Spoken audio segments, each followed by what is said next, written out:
Bonjour à tous et bienvenue. Aujourd'hui, nous avons une nouvelle histoire. Je vais vous la lire et, comme d'habitude, je donnerai mon avis. J'espère que vous ferez de même dans les commentaires ci-dessous. Sans plus tarder, entrons dans le vif du sujet. Mon mari m'a trompé avec ma sœur. J'ai tout perdu. Puis Thanksgiving est arrivé, et ma propre famille lui a mis un couvert à table. Quand je suis entré, ma mère a dit « Nous devons rester neutres ». Je suis resté là, immobile, pendant 10 secondes. Puis j'ai fait demi-tour et je ne suis jamais revenu. Le trajet de la porte d'entrée de ma mère à ma voiture a peut-être duré 30 secondes. Mais ces 30 secondes ont changé la trajectoire de toute ma vie, plus que les 6 mois de dévastation qui les avaient précédés. 6 mois plus tôt, j'ai découvert mon mari de 8 ans au lit avec ma sœur. Je ne l'ai pas suspecté. Je n'ai pas trouvé de texto suggestif. Je suis tombé sur eux, dans ma maison, dans mon lit, un mardi après-midi où j'étais rentré plus tôt d'un voyage d'affaires parce que mon vol avait été avancé. L'image est gravée dans mon cerveau pour toujours. Brandon se dépêchant de remonter les draps. Ma sœur Nathalie, de 3 ans ma cadette, celle que j'avais guidée pour ses candidatures à l'université, ses ruptures et ses décisions de carrière, figée, la culpabilité lisible sur son visage. La trahison était si totale, si choquante, que j'ai d'abord ri. Un aboiement hystérique, un son qui ne semblait pas venir de mon propre corps. Puis la réalité m'a frappé de plein fouet, et j'ai arrêté de rire. Mais je vais trop vite. Le moment de Thanksgiving est ce qui m'a brisé pour de bon. Laissez-moi donc vous raconter ces 10 secondes à la porte de ma mère et ce qui s'est passé ensuite. Je m'appelle Amanda, et avant que tout ne s'effondre, j'avais ce qui ressemblait à une vie réussie. Directrice marketing dans une société pharmaceutique, une belle maison dans une banlieue de Philadelphie, mariée à mon amour d'université, Brandon, et une relation proche avec ma famille. Mes parents, Robert et Joanne, vivaient à 20 minutes. Les dîners du dimanche étaient une routine. Les fêtes étaient des traditions que nous maintenions depuis des décennies. Nathalie et moi avions été proches en grandissant. Elle était l'artiste, j'étais la pragmatique. Elle flottait dans la vie grâce à son charme et sa créativité, tandis que je construisais des tableurs et des plans quinquennaux. Nos différences se complétaient, ou du moins c'est ce que je pensais. Je l'aidais financièrement quand elle était entre 2 emplois. Je la laissais rester chez moi quand elle avait des problèmes de colocation. Je lui ai présenté des contacts professionnels qui pouvaient l'aider dans sa carrière de photographe. J'aimais ma sœur. Je lui faisais entièrement confiance. Brandon et moi nous sommes rencontrés à l'université, nous sommes sortis ensemble pendant 4 ans et nous nous sommes mariés à 26 ans. Il travaillait dans le développement de logiciels, gagnait bien sa vie, et nous avons construit une vie confortable ensemble. Le mariage n'était pas parfait. Lequel l'est? Mais il était solide, ou du moins je le pensais, jusqu'au moment où je l'ai trouvé avec Nathalie. Leur liaison durait depuis 7 mois. 7 mois de mensonges et de cachotterie lors de dîners de famille où il s'asseyait en face de moi en prétendant que tout était normal. 7 mois où Nathalie m'appelait pour se plaindre de sa vie amoureuse alors qu'elle couchait avec mon mari. 7 mois où Brandon m'embrassait pour me dire au revoir le matin avant de partir au travail, d'où il envoyait des textos à ma sœur pour savoir quand il pourrait se voir. La découverte m'a anéanti. J'ai déménagé le jour même, je suis allé à l'hôtel et je n'ai pas dormi pendant 3 jours d'affilée. J'ai pleuré jusqu'à en vomir. J'ai appelé ma mère, hystérique et brisée, et elle est venue à l'hôtel immédiatement. Comment a-t-elle pu me faire ça, ne cessais-je de demander. Comment a-t-il pu? Comment ont-ils pu, tous les deux? Maman m'a serré dans ses bras pendant que je sanglotais. Elle a dit toutes les bonnes choses, que c'était horrible, qu'elle n'arrivait pas à croire que Nathalie m'ait trahi de la sorte, que je méritais tellement mieux. Je pensais qu'elle comprenait. Je pensais que ma famille me soutiendrait dans la pire épreuve de ma vie. J'ai demandé le divorce immédiatement. La Pennsylvanie autorise le divorce sans faute, mais j'ai fait en sorte que mon avocat documente quand même l'adultère. Je voulais que ce soit consigné. Je voulais que la trahison de Brandon soit préservée dans des documents légaux qui le suivraient pour toujours. Le divorce a été brutal. Nous avons dû diviser les biens, vendre la maison, partager les comptes de retraite. 8 années à construire une vie ensemble ont été démantelées dans des procédures judiciaires qui me donnaient l'impression d'être écorchées vives, couche par couche. L'avocat de Brandon a tenté de plaider pour une répartition égale de tout, y compris mon fonds de retraite auquel je cotisais depuis avant notre rencontre. Mon avocat s'est battu avec acharnement. Nous avions des preuves de la liaison, des témoins qui les avaient vus ensemble, des messages textes que j'avais récupérés sur l'ordinateur portable de Brandon. La Pennsylvanie est peut-être un État sans faute, mais les juges tiennent tout de même compte de l'adultère lorsqu'ils prennent des décisions financières. Je suis parti avec plus que ce que Brandon voulait céder, mais moins que ce que j'avais contribué à notre vie commune. Pendant tout ce temps, Nathalie est restée silencieuse. Elle n'a pas appelé, pas envoyé de SMS, pas essayé de s'excuser. Elle a simplement disparu de ma vie comme si elle n'avait jamais été ma sœur. J'ai appris par des amis communs qu'elle et Brandon étaient officiellement ensemble, qu'elle avait emménagé dans son nouvel appartement, qu'ils jouaient à la petite famille comme si leur relation n'avait pas été construite sur les ruines de mon mariage. Mes parents m'ont soutenu au début. Papa a appelé Brandon et lui a dit qu'il était dégoûté par ce qu'il avait fait. Maman est venue dans mon nouvel appartement et m'a aidé à déballer mes cartons. Ils ont dit les bonnes choses sur la loyauté familiale et sur le fait que Nathalie avait franchi une ligne impardonnable. Mais au fil des semaines et des mois, j'ai remarqué un changement. Maman a commencé à faire des commentaires sur le fait que Nathalie était toujours sa fille, que c'était difficile pour tout le monde, que peut-être, un jour, nous pourrions tous trouver un moyen d'aller de l'avant. Papa a cessé de mentionner Brandon ou Nathalie, changeant de sujet chaque fois que je les évoquais. On ne peut pas simplement la couper de la famille, a dit maman lors d'une conversation particulièrement tendue. C'est notre fille. Vous êtes toutes les deux nos filles. Elle a couché avec mon mari, ai-je dit d'un ton sec. Pendant 7 mois. Dans ma maison. Dans mon lit. Ce n'est pas elle, la victime ici. Je sais, ma chérie. Je sais que c'est horrible, mais elle souffre aussi. Cette situation a été terrible pour elle aussi. J'ai regardé ma mère, incrédule. Terrible pour elle? Elle a fait un choix. Elle a choisi de me trahir. Maintenant, elle vit avec Brandon et joue à la petite famille pendant que je suis seul ici, à essayer de reconstruire toute ma vie à partir de zéro.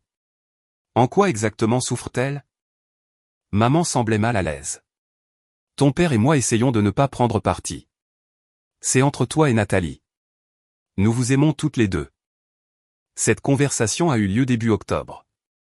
Je suis parti avec un sentiment de malaise, mais je me suis convaincu que c'était juste mes parents qui essayaient de gérer une situation impossible. Ils finiraient par comprendre. Ils réaliseraient que la neutralité n'était pas une option quand une fille avait délibérément détruit le mariage de l'autre. Thanksgiving a toujours été un grand événement dans notre famille. La famille élargie venait, maman cuisinait pendant des jours, et nous avions ce festin énorme avec tout le monde réuni autour de la table. C'était la tradition. C'était le réconfort. C'était la maison. L'invitation est arrivée par email à la mi-novembre. Maman avait envoyé un message de groupe aux invités habituels avec les détails de l'heure et une demande de RSVP avec les plats que chacun apporterait. Mon nom était sur la liste. Celui de Nathalie aussi. J'ai appelé maman immédiatement. Tu as invité Nathalie à Thanksgiving. C'est la famille, Amanda. On ne peut pas l'exclure des fêtes de famille. Elle a détruit mon mariage. Elle n'est pas la bienvenue aux événements où je suis. Fais un choix. La voix de maman s'est tendue. Je ne choisis pas entre mes filles. Vous êtes toutes les deux invitées. Ce que vous en ferez dépend de vous. Si elle est là, je ne viendrai pas. C'est ton choix, mais l'invitation tient pour vous deux. J'ai raccroché, le cœur au bord des lèvres. Ma propre mère donnait la priorité aux sentiments de ma sœur plutôt qu'aux miens. Après tout ce que Nathalie avait fait, maman essayait encore de maintenir une façade de dynamique familiale normale. J'ai appelé ma tante Linda, la sœur de ma mère, qui était également sur la liste des invités de Thanksgiving. Elle m'avait soutenu pendant le divorce, m'envoyant des colis et m'appelant régulièrement pour prendre de mes nouvelles. Tu as vu l'email, ai-je demandé. Oui. J'ai déjà dit à ta mère que je ne viendrai pas si Nathalie est là. Ce qu'elle t'a fait est impardonnable. Le soulagement que j'ai ressenti en entendant ces mots était immense. Au moins quelqu'un dans ma famille comprenait. Maman agit comme si c'était juste un désaccord que nous devions surmonter, ai-je dit. Comme si Nathalie et moi nous étions disputés pour des vêtements empruntés ou quelque chose d'insignifiant. Elle ne semble pas comprendre que ce n'est pas réparable. Ta mère a toujours eu un point aveugle en ce qui concerne Nathalie, dit Linda avec précaution. C'est la petite dernière. Elle s'en est toujours sortie avec plus de choses que toi. C'était vrai. En grandissant, Nathalie ne pouvait rien faire de mal aux yeux de maman. Quand nous nous disputions, enfant, on attendait de moi que je sois la plus mature parce que j'étais l'aînée. Quand Nathalie avait des difficultés à l'école, je devais l'aider. Quand elle avait besoin d'argent ou de soutien, je devais le lui fournir parce que c'est ce que font les bonnes sœurs. Ce deux poids, deux mesures m'avait dérangé toute ma vie, mais je m'étais convaincu que ça n'avait pas d'importance. Nous étions adultes maintenant. Maman verrait sûrement la situation clairement. J'avais tort. Les jours précédents Thanksgiving furent une agonie. Une partie de moi espérait que Nathalie déclinerait l'invitation, qu'elle aurait assez de honte pour rester à l'écart. Mais je savais mieux que ça. Nathalie n'avait jamais été douée pour ressentir la honte. Elle avait toujours été capable de justifier ses choix, de se faire passer pour la victime dans n'importe quelle histoire. J'ai décidé d'y aller, non pas parce que je pensais que ça irait, mais parce que je refusais de laisser Nathalie me prendre aussi ma famille. Elle m'avait pris mon mari, ma maison, mon sentiment de sécurité dans le monde. Je n'allais pas la laisser me prendre Thanksgiving. Je me suis rendu chez mes parents le jour de Thanksgiving, l'estomac noué. J'avais à peine dormi la nuit précédente, imaginant différents scénarios dans ma tête. Peut-être que Nathalie ne viendrait pas. Peut-être que maman aurait repris ses esprits et l'aurait désinvitée. Peut-être que tout irait bien. Je me suis garé dans l'allée et je suis resté assise dans ma voiture pendant 5 minutes pour rassembler mon courage. À travers la fenêtre, je pouvais voir des gens bouger à l'intérieur. La maison avait l'air chaleureuse et accueillante, exactement comme à chaque Thanksgiving de ma vie. Je me suis approché de la porte d'entrée et j'ai sonné. Maman a ouvert, tablier noué, le sourire aux lèvres. Amanda, je suis si contente que tu sois venue. Je suis entré et j'ai immédiatement vu Nathalie dans le salon. Elle était assise sur le canapé à parler à ma cousine Rachel, riant de quelque chose comme si c'était une réunion de famille normale et qu'elle n'avait pas détruit toute ma vie 6 mois plus tôt. L'air m'a manqué. Je suis resté figé dans l'entrée, mon manteau encore sur le dos, mon sac à main toujours à l'épaule. Nathalie m'a vu. Nos regards se sont croisés. Elle n'avait pas l'air coupable ou honteuse. Elle semblait mal à l'aise, peut-être, mais surtout pleine de défis, comme si elle avait tout à fait le droit d'être là. Maman a touché mon bras. Laisse-moi prendre ton manteau. Le dîner sera prêt dans environ 30 minutes. Je ne pouvais pas bouger. Je fixais la table de la salle à manger, visible à travers l'arche. Maman avait mis les couverts pour tout le monde. Je pouvais voir des cartons avec les noms écrits de sa main. Ma place habituelle, et 3 sièges plus loin, le nom de Nathalie. Ma mère avait mis un couvert à la table de Thanksgiving pour la femme qui avait couché avec mon mari. Elle l'avait invitée à notre tradition familiale comme si rien ne s'était passé. Comme si la trahison n'était qu'un inconvénient mineur que nous pouvions tous ignorer pour le bien du dîner de fête. Maman, dis-je doucement, pourquoi est-elle ici? Joanne regarda alternativement Nathalie et moi, clairement mal à l'aise. On en a parlé, Amanda. Nous devons rester neutres.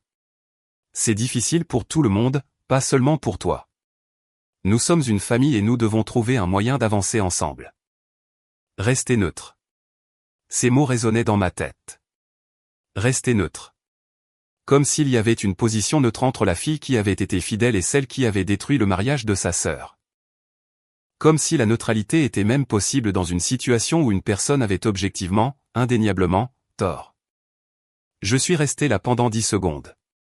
Je les ai comptés plus tard dans ma voiture en essayant de reconstituer ce qui s'était passé. 10 secondes de silence pendant que ma famille me regardait, attendant de voir ce que j'allais faire. En ces 10 secondes, tout est devenu limpide. Ma mère avait fait son choix. Elle avait choisi l'illusion de l'harmonie familiale plutôt que de soutenir la fille qui avait été la victime. Elle avait choisi de ne pas faire de vagues plutôt que de tenir Nathalie pour responsable.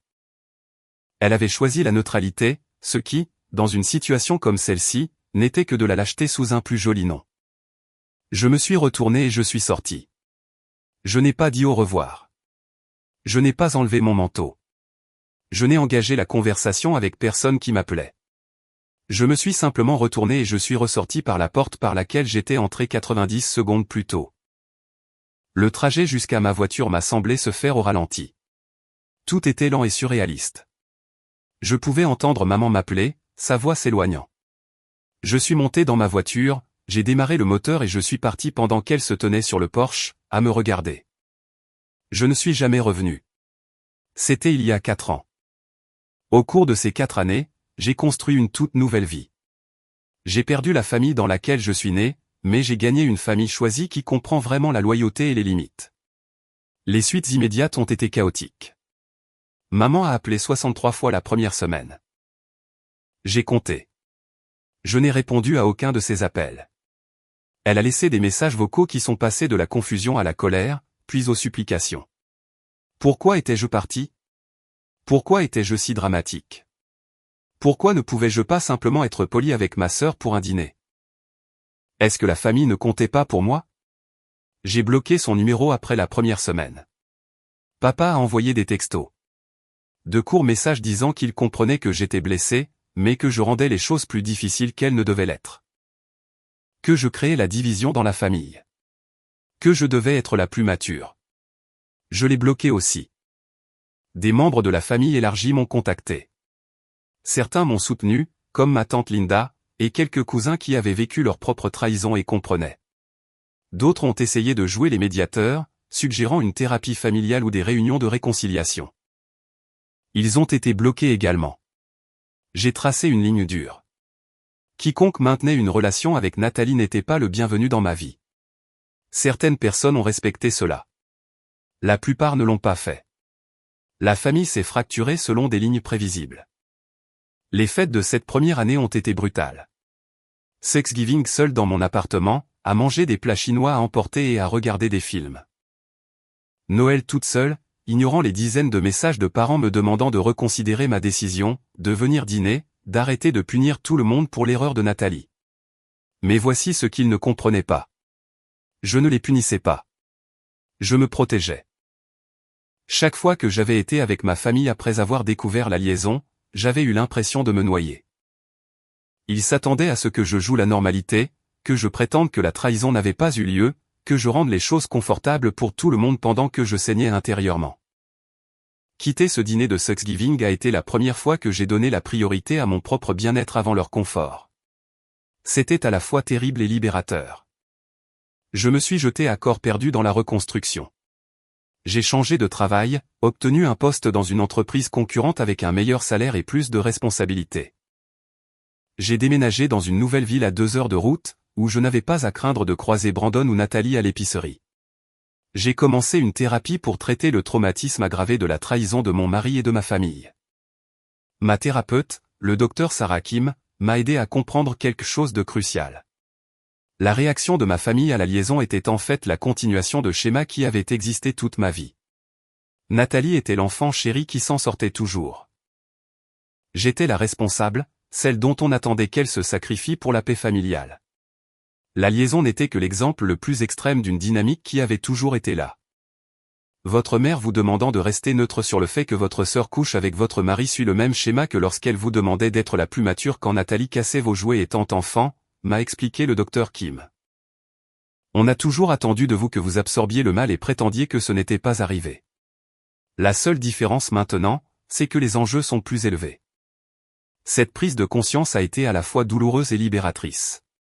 Je n'avais pas perdu un système familial sain. J'avais quitté un système toxique qui ne m'avait jamais vraiment apprécié à ma juste valeur. J'ai construit un nouveau système de soutien.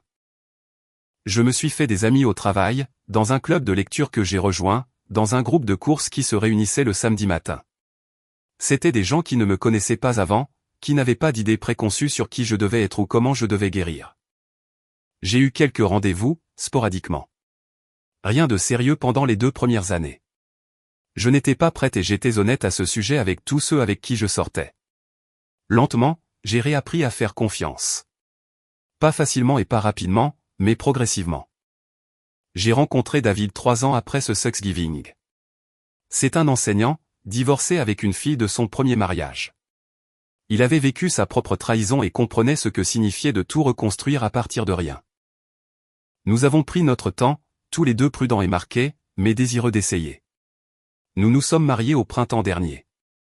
Une petite cérémonie, juste avec nos amis les plus proches. Ma tante Linda était là. Elle avait complètement coupé les ponts avec mes parents après qu'ils aient continué à inclure Nathalie dans les événements familiaux. Quelques cousins qui avaient choisi mon camp étaient présents. La famille de David m'a accueilli avec une chaleur et une acceptation qui me manquaient. Mes parents n'étaient pas invités. Ni Nathalie, évidemment. J'ai appris plus tard, par un cousin qui parlait encore aux deux camps, que maman avait été dévastée d'être exclue de mon mariage. Elle avait envoyé une carte que j'ai renvoyée sans l'ouvrir. Papa aurait apparemment dit que j'étais cruelle et vengeresse. L'ironie ne m'a pas échappé. Il s'attendait à ce que j'assiste à un dîner de Thanksgiving avec la femme qui a détruit mon mariage, mais j'étais cruel de ne pas les inviter à mon mariage après qu'il l'ait choisi, elle, plutôt que moi. Par le biais de connaissances communes, j'ai eu des nouvelles de Nathalie et Brandon. Ils étaient restés ensemble, s'étaient fiancés, puis avaient rompu quand Brandon l'avait trompé avec quelqu'un de sa salle de sport. La justice poétique était presque trop parfaite. Nathalie avait appris ce que c'était que d'être trahi par quelqu'un en qui on a confiance. Je n'ai rien ressenti en l'apprenant. Ni satisfaction, ni sympathie, juste un vide là où se trouvaient autrefois mes sentiments familiaux.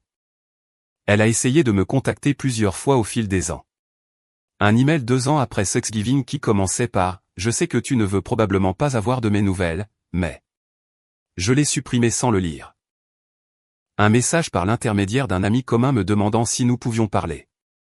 J'ai dit à cet ami d'arrêter de faire le messager ou de perdre mon amitié. Une carte pour mon anniversaire, 3 années de suite. Toute renvoyée sans être ouverte. Je n'avais rien à dire à Nathalie. Aucun intérêt pour ses excuses ou ses explications. Elle avait fait ses choix et j'avais fait les miens. Nous étions des étrangères maintenant, et cela me convenait. Ma mère a fait une dernière tentative de contact il y a environ 1 an. Elle a envoyé une lettre, une vraie lettre manuscrite, pas un email, disant qu'on lui avait diagnostiqué un cancer du sein à un stade précoce. Traitable, bon pronostic, mais elle allait subir une intervention chirurgicale et voulait que je le sache. La lettre disait qu'elle comprenait si je ne pouvais pas lui pardonner, mais qu'elle espérait que nous pourrions renouer avant qu'il ne soit trop tard. J'ai lu la lettre 3 fois.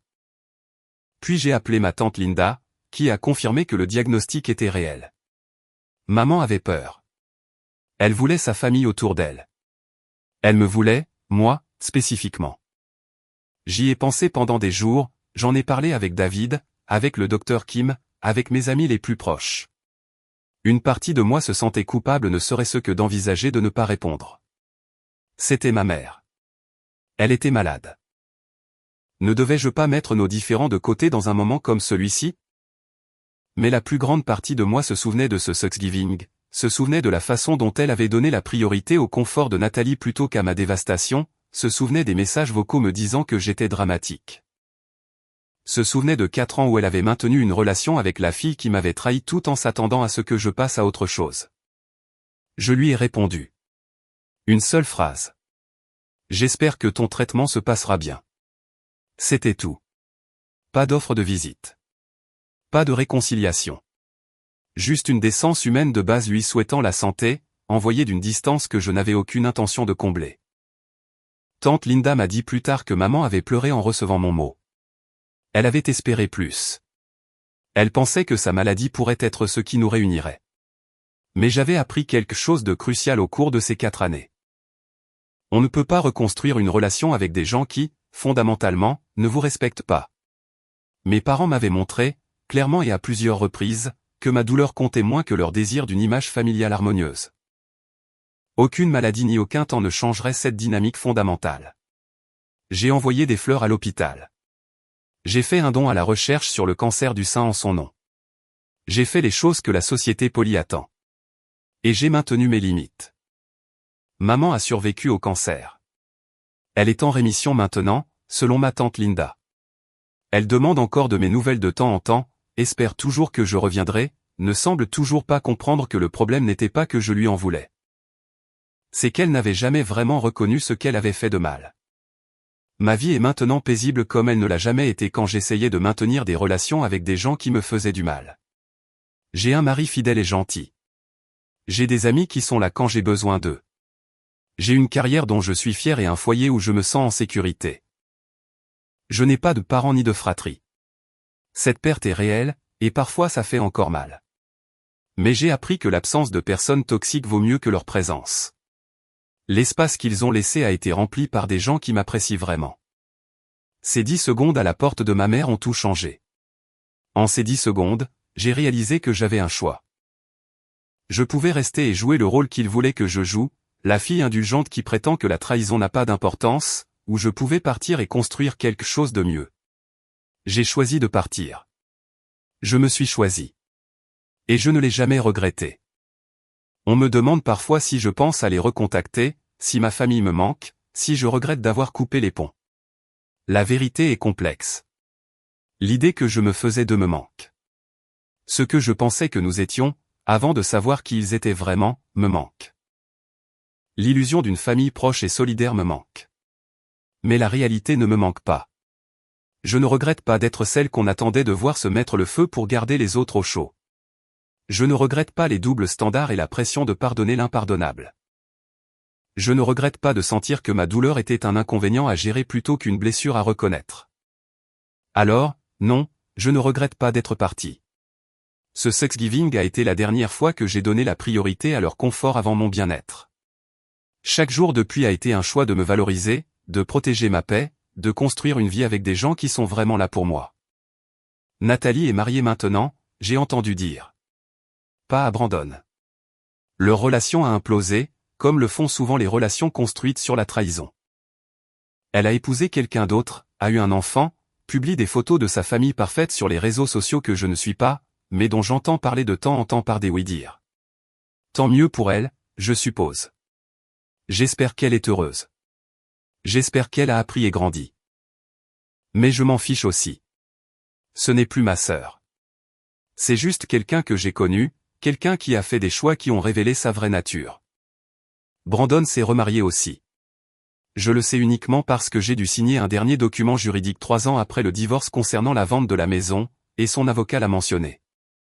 Je n'ai rien ressenti. C'est un étranger aussi, quelqu'un d'une vie antérieure qui n'a aucune incidence sur qui je suis maintenant. Mes parents sont toujours ensemble, organisant toujours des dîners de Thanksgiving auxquels je ne suis pas invité et auxquels je n'assisterais pas si je l'étais. Ils ont arrêté de me contacter, à l'exception de la carte de vœux occasionnelle que je recycle sans l'ouvrir. Le message est toujours le même, de toute façon, tu nous manques. Nous t'aimons. Nous aimerions que tu rentres à la maison. Mais ils ne souhaitent pas vraiment que je rentre à la maison. Ils souhaitent que je revienne et que je prétende que tout va bien. Ils souhaitent que je les absolve de leur culpabilité et que je joue le pardon pour une trahison qu'ils n'ont toujours pas reconnue. Et rien de tout cela ne m'intéresse. Ce qui m'intéresse, c'est la vie que j'ai construite, c'est David et sa fille, que j'ai aidé à élever et qui m'appellent « Maman Amanda », ce sont mes amis qui m'ont organisé une fête d'anniversaire surprise le mois dernier. C'est ma carrière qui est florissante parce que je ne suis pas épuisé émotionnellement à gérer des relations toxiques, c'est la paix que je ressens en rentrant dans un espace rempli de gens qui me respectent vraiment. Cette pause de 10 secondes à la porte de ma mère a été le point de bascule. Tout ce qui a précédé était une tentative de sauver quelque chose d'insauvable. Tout ce qui a suivi a été la construction de quelque chose de réel. Je ne raconte pas cette histoire souvent. Quand je le fais, les gens réagissent généralement de 2 manières. Soit ils comprennent parfaitement parce qu'ils ont vécu quelque chose de similaire, soit ils me disent que je suis trop dur, que la famille c'est pour la vie, que je devrais pardonner et passer à autre chose. Le deuxième groupe révèle qu'ils n'ont jamais été trahis d'une manière qui les a obligés à choisir entre leur dignité et leurs liens familiaux. Ils n'ont jamais eu à se tenir dans une entrée et à décider s'ils devaient endurer des abus au nom de la tradition ou partir vers l'incertitude. Je ne les juge pas pour ce manque d'expérience, mais je ne suis pas non plus leur conseil. Parce que je suis parti vers l'incertitude, et ce que j'ai trouvé de l'autre côté était meilleur que tout ce que j'avais laissé derrière moi. J'ai trouvé le respect de moi-même. J'ai trouvé des limites. J'ai trouvé des gens qui n'attendaient pas de moi que je m'efface pour leur confort.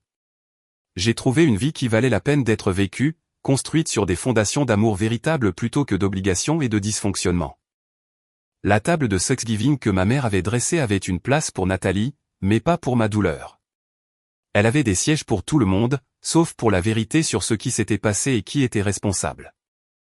C'était une belle illusion d'harmonie familiale qui nécessitait mon silence et ma souffrance pour être maintenue. J'ai cessé d'être prête à payer ce prix. 10 secondes. C'est tout ce qu'il a fallu pour changer ma vie. 10 secondes de silence pendant que je regardais cette table et que je comprenais ce qu'on me demandait. 10 secondes pour réaliser que je pouvais choisir différemment. Je me suis retourné et je suis parti, et depuis, je marche vers quelque chose de meilleur. La famille dans laquelle je suis né a disparu. La famille que j'ai construite est réelle. Et chaque jour, je me réveille reconnaissante pour ces 10 secondes de lucidité qui m'ont montré la différence entre les deux. Ma mère voulait que je reste neutre. Ce qu'elle ne comprenait pas, c'est que dans certaines situations, la neutralité est impossible. Quand quelqu'un a été profondément blessé, lui demander de prétendre que ce n'est pas arrivé n'est pas neutre. C'est prendre le parti de la personne qui a causé le mal. J'ai choisi mon propre camp. J'ai choisi de reconnaître ma douleur au lieu de la supprimer pour le confort des autres. J'ai choisi de me protéger au lieu de protéger des gens qui avaient prouvé qu'ils ne me protégeraient pas. Et je n'ai jamais, pas une seule fois, regretté d'être sorti de cette maison pour entrer dans la vie que j'ai maintenant. La vengeance n'est pas spectaculaire. Elle n'est pas conflictuelle. C'est simplement ceci, je suis heureuse. Je m'épanouis. J'ai construit une vie dont ils ne font pas partie, avec des gens qui m'apprécient vraiment, et je m'en porte mieux. Ils voulaient que je reste et que je fasse semblant. Je suis parti et j'ai construit quelque chose de réel. C'est toute l'histoire. Ces 10 secondes à la porte ont été la meilleure décision que j'ai jamais prise. Le moment où je me suis choisi, moi, plutôt que leurs attentes. Le moment où j'ai réalisé que s'éloigner de la toxicité, ce n'était pas abandonner, c'était grandir. Je me suis retourné et je ne suis jamais revenu. Et je n'ai jamais été aussi en paix.